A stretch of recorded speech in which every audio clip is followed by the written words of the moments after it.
Hey kid, have you heard of the Magnavox Odyssey?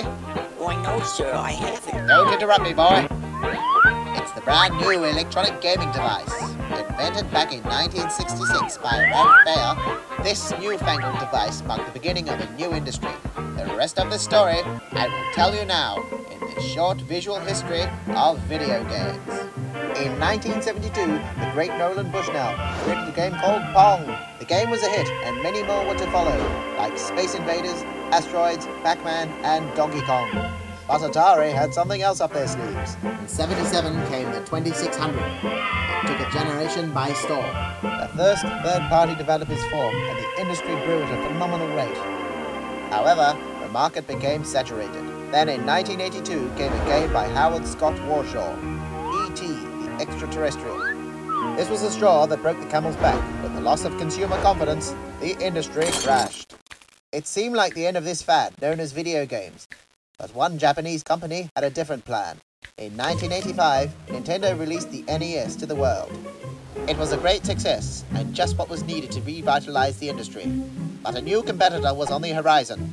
Sega's Master System challenged the NES.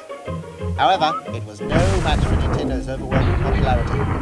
Sega's Mega Drive waved in the 16-bit era. The Super Nintendo was their competitor's response, with aggressive marketing like, Sega does what Nintendo don't, and now you're playing with power. Gaming fans were heavily divided over which console was better. In '95 came the Sega Saturn, but its thunder was stolen by a new contender in the form of the Sony PlayStation.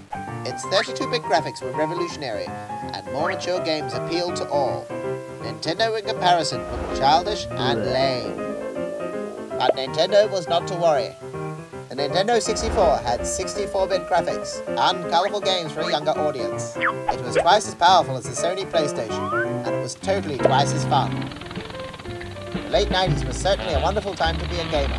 PlayStation 2, like the giant monolith, launched the next generation in the year 2000. The Xbox came down, enormous in girth, Microsoft's first try at a gaming console. It was followed by Nintendo's GameCube, which was purple. Sega also released the Dreamcast, which is their last attempt at a console, but the sales were poor and few people cared. And now the current generation ticks over. With more processing power and more realistic graphics, the future certainly looks bright for this budding industry.